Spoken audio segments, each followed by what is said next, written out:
I have a confession to make. I'm old. You just heard it. I'm actually so old that I remember the time where we were allowed to smoke in planes. Well, probably I should have started with a confession that I'm a smoker.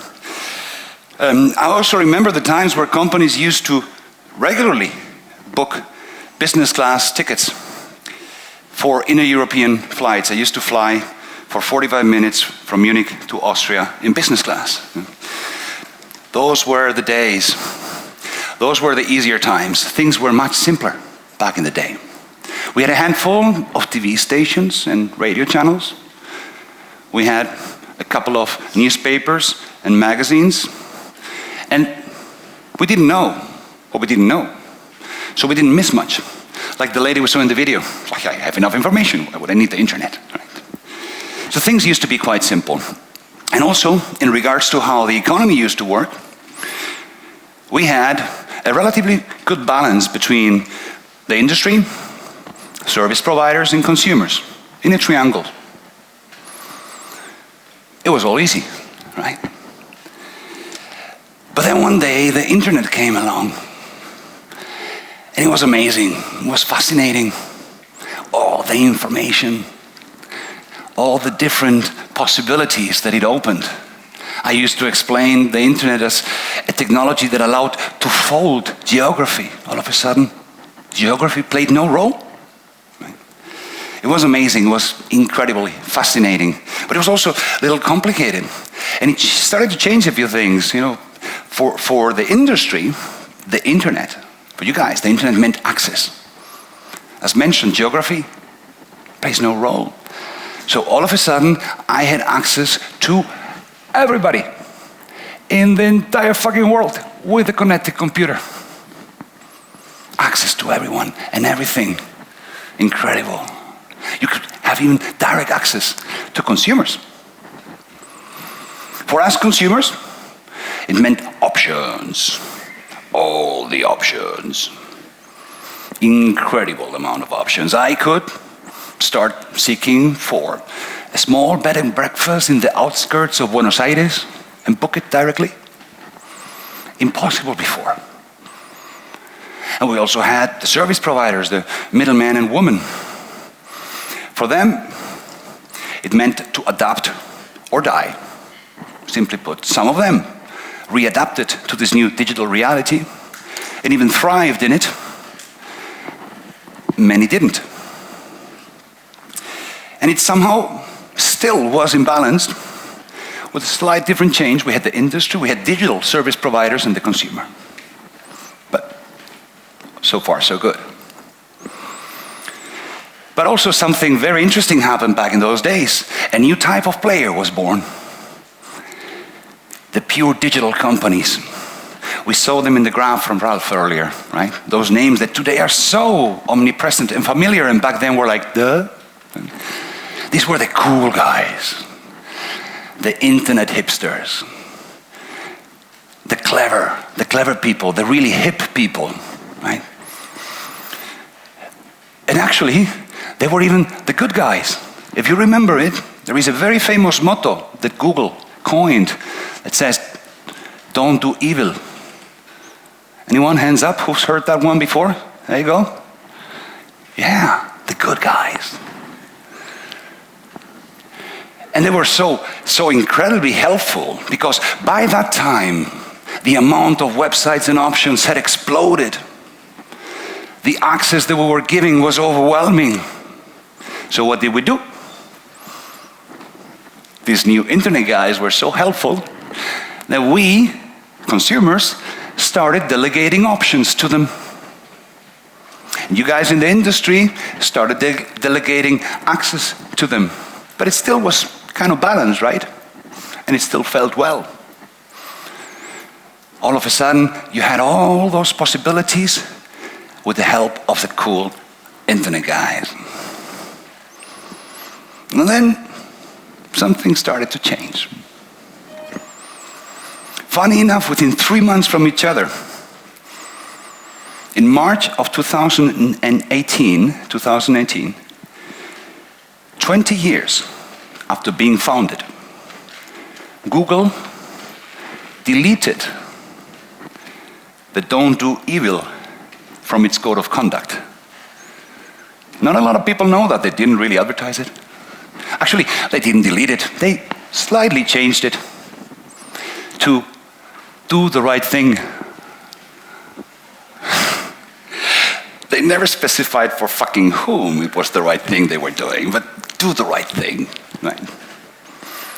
And funny enough, only 3 months later, Mark Zuckerberg changed his Facebook algorithm.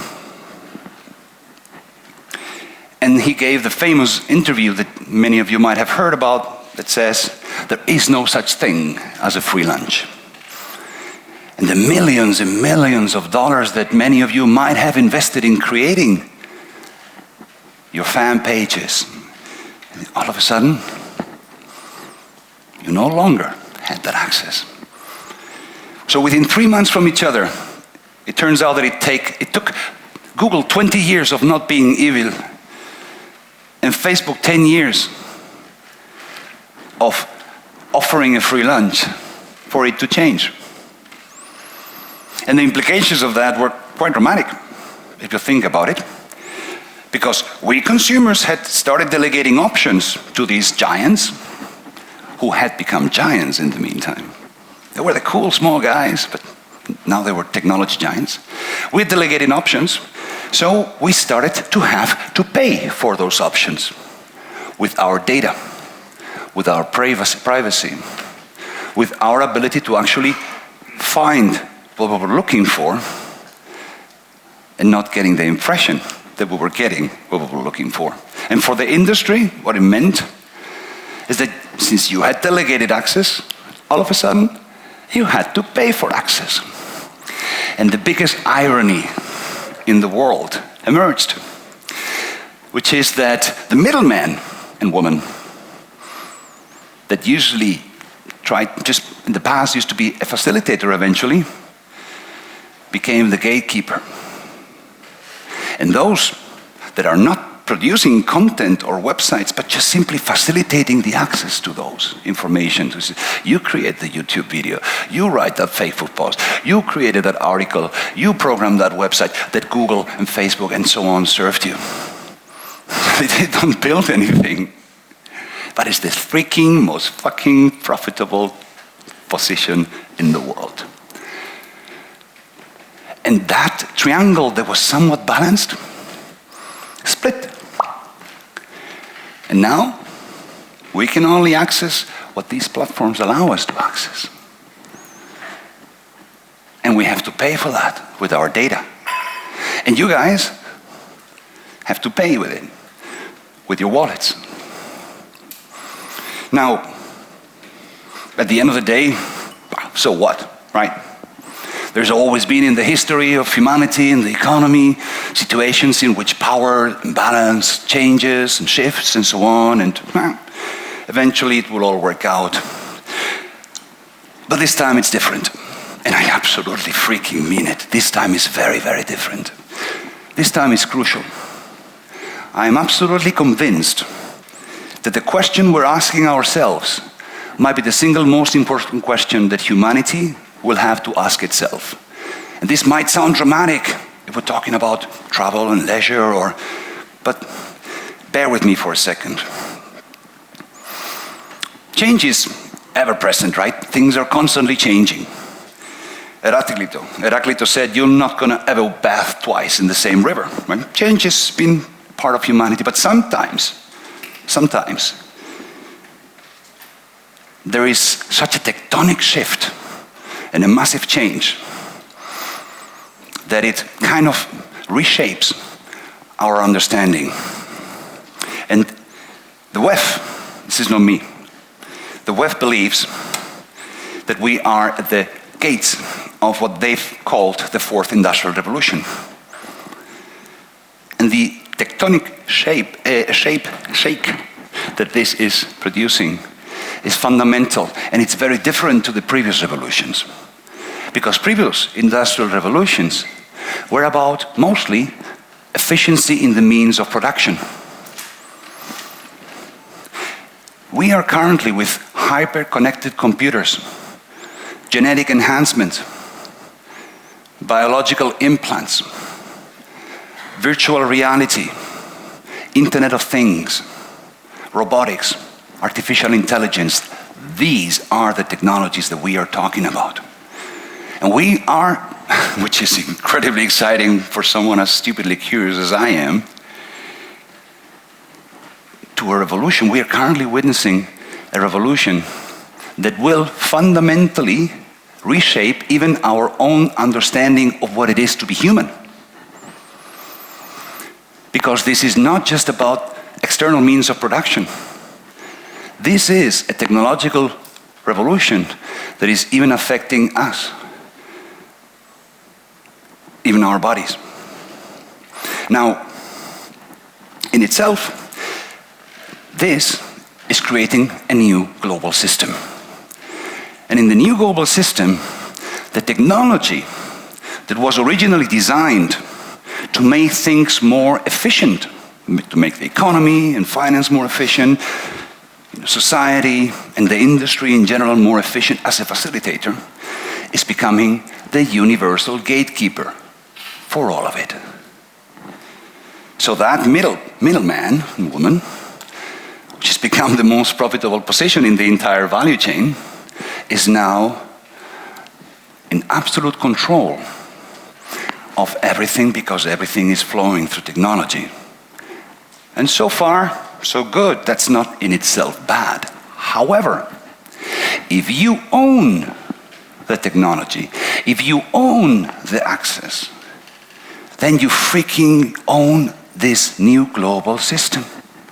And this is the reality to which we are heading. And it's okay for me if Google owns the options I get when I search for a flight to Palma, as I did to come here today. But it's not okay if it goes one step further, and if it starts owning our understanding of what it is to be human. This is the Pandora's box of centralization in the current world in which we are living. And it's tremendously dangerous. Because if technology and humanity are melting, and you own technology, you might end up owning humanity. Think about it for a second. So this is a revolution and a technology and a change that is significantly more important than us here today. But you being here are representing the possibility of changing that. See, at the same time as all of this is happening, we're also experiencing a very interesting shift in values in our society. We are increasingly, slowly, but increasingly starting to demand transparency, inclusion, democratization, privacy. We actually are expecting companies to own and be responsible for their actions towards, economical, societal, environmental impact. So all of that is happening at the same time. We are becoming, as humanity, as consumers, as a society, we are becoming vocal and more engaged. And so far, other than talking about it, there was one important piece missing in this whole chain to enable a profound change that would turn around the global system. And in 2008, group of persons under the pseudonym Satoshi Nakamoto gave us Bitcoin. And in 2009, Bitcoin went live. And I saw that back then as the light at the end of the tunnel. I've referred to the blockchain technology as the third and last digital revolution because it enabled the Web 1, Web 2, and 3, information, interaction, and transaction, ownership, the economic incentive lever that enabled to drive a new economy to actually be created as a decentralized alternative. And that is fundamental. It created a new way. It opened a decentralized alternative in which peer-to-peer transactions, interactions, ownership became possible, in which we were not only participants in the economy, but owners of the economy. And we could be active voices and actors in it, decentralized and distributed. And that's amazing, isn't it? A new economy could be made. Water. Water. Water is amazing, isn't it? It flows. It can be small droplets. It can build oceans and be extremely powerful.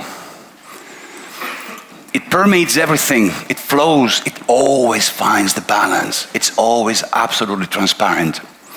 The single most valuable thing we have in the world is water. I would like an economy that could be like water, where value can flow freely, without friction. Always find its balance, always be in balance. Be powerful, be equitable, transparent for everyone. I call that the fluid economy. And blockchain technology gives us the possibility of building this next economy, a fluid economy.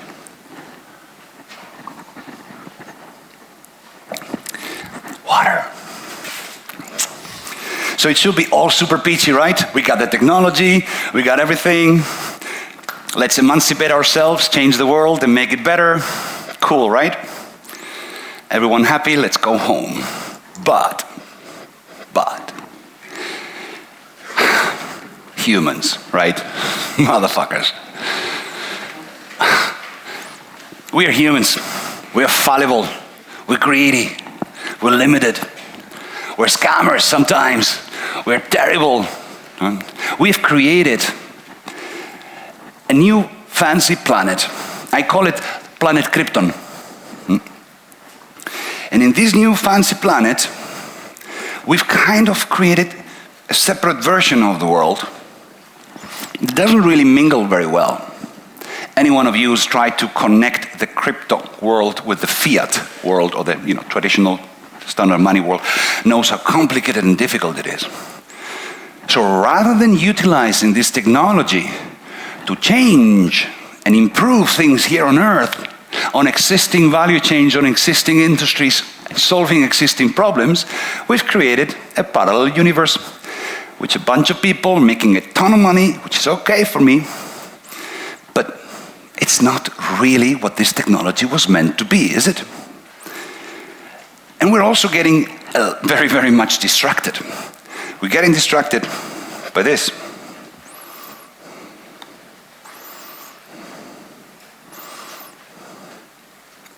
We used to mine them. I love them, Bitcoin. But somehow, we've started to think that blockchain is cryptocurrencies. And I read an interesting article that was forwarded to me the other day that actually was referring to blockchain in the travel industry, and the only question that was debated in that article was about travel agents, hotels, whatever, accepting crypto payments. Duh, really? Fuck it. Cryptocurrencies are a part, an essential part, a necessary part that allows us the economic incentive to change the whole paradigm. But if you make them a mean by itself and on itself and just focus on that, you're not changing anything. You're just replacing some rich motherfuckers with some others. That's not the solution. We're getting too distracted. Everyone is writing about the price of Bitcoin, the blah, blah, blah. And something that I've been observing is people say, oh, how are you? Obviously, I'm in the blockchain industry, so, hey, come on, things are not so cool, right? What do you mean things are not so cool? I don't give a shit about the price of Bitcoin today. I really don't. There is one curve that I'm looking at, and is the ecosystem growth. Amount of wallets, No matter the price of Bitcoin, crypto wallet owners have been month after month growing ever since. Amount of people looking into crypto or into blockchain, developers, startups, no matter what indicator you take that represents ecosystem growth, the curve, since I started looking at it in 2012, has been like this. The curve, the price of Bitcoin has been like this, right? Still. But that's not the curve I care about, because that's the economic incentive that allows us to change the world. But the technology, that's what's really cool. People are not getting it. We're still too obsessed with a little shiny object. That's okay. We're humans after all. But when it comes to changing the world, it's not about David against Goliath. I hear it again and again. We work with startups most of the time. I advise a lot of startups that like, we are going to crash the Bank of England, or fill in the blank. We're going to destroy the. We're going to replace the. It's like, you're not. Some of these industries or players or whatever might actually become a replacement for them. But I'm absolutely convinced that the real solution for the success in this next economy, in this paradigm shift that we absolutely and desperately need to follow, is to collaborate. It's not to crash the existing industry because everyone in the travel industry is super boring and antiquated and they don't get it, I'm going to replace you all. No, it's about collaboration. It's about actually working with existing industries to create a better global system that works for all. And that, by the way, is what I really like about the guys from Chain for Travel. Because that's exactly what you guys are doing. And that's the right way to do it. That's the one that will work. I don't want to destroy any of you. You know how much effort and money it would take to destroy you? I don't have the age or the money or the patience to do that. I would like to work with the industry, with existing companies, to utilize technology as a catalyzer for a change in system that enables for it to create a better and global system. And in the context of that, there is a very interesting side effect that is coming up that I like you guys to pay attention to, which is the traditional role models are being disrupted by the understanding and enablement of blockchain technology. We, in general, by the way, this is across pretty much any industry, we have traditionally always tend to compartmentalize roles, right? You are my supplier. You are my investor. You are my employee.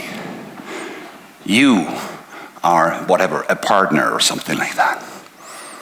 So everybody had a little role to play, right?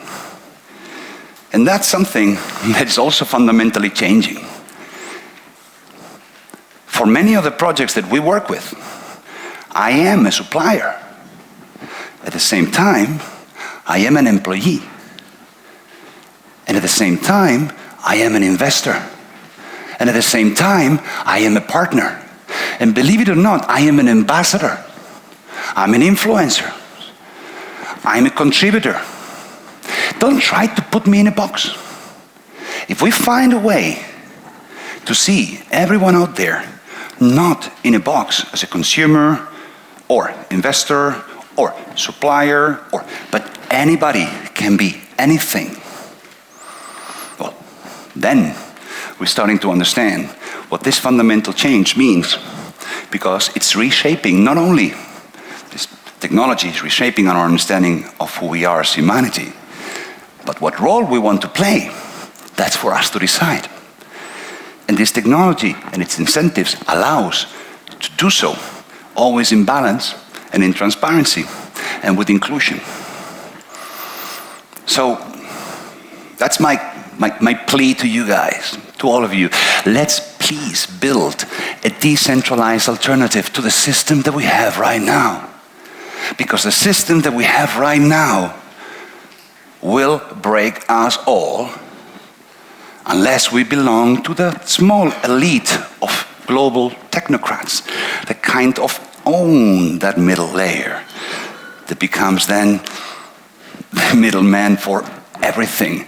Because right now, this is the model, the business model of the technology industry. But if technology becomes the catalyzer for a new global system and everything, then it becomes the business model of every industry.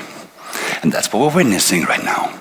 Now, a decentralized alternative would allow us to create value and exchange it with one another, to have transparency, to have inclusion, and to have all those things that we spoke about that I believe we deserve, but at the same time have to earn, because it's not an easy call. But I really and profoundly believe that we deserve a better economy, an economy in which value can flow without friction. An economy that's inclusive and not exclusive, where it's about not value, when it's about value contribution and value creation and not value extraction. An economy that rewards honest behavior. An economy that steers machine to better humanity and not to compete against it. And that is an economy that's decentralized. It's the only way. Anything else is not going to be the same. It's just not going to work the way we would like it to be. And when change is so profound that our own understanding and self-knowledge of our existence is somewhat melted with technology, sorry, but I need your help, because I need to be able to own the technology that owns me. Because otherwise, I'll be a slave, wouldn't I? I think we deserve a better economy. I hope you do too. You're here today listening to how to apply blockchain technology to your industry. And whatever drove you to be here, considering the size of that little ball, this is your, hopefully, epiphany moment in which you will realize this is the only way. It's not an easy one, right? There is a long path ahead of us. There is a lot to do, a lot to build, a lot to learn, a lot to invest, a lot to fail. But given that this is heading towards a new global system irrevocably, I'm not going to give you a date by when it will happen, but I'll bet whatever it is you want that it will happen. Because I have a tendency to fuck up timings, but the concept is very clear. And it's been like that since I personally understood what decentralization could or would be. And again, this is much more than just us here in the room. This is the understanding of what it means to be human and who you want to own humanity and the economy and society and your industry. Because if you want to retain ownership, control, transparency, your own privacy, your access, your possibilities, then decentralization is the only right path, which in Spain, by the way, we call el Camino. It happens to be the word for path, which is something I like quite a lot. So think about it. And 10 years from now, remember that you were given the chance to make what was right for you guys, for the industry, for yourselves, and for humanity. And for fuck's sake, I really hope you take it. Thank you very much.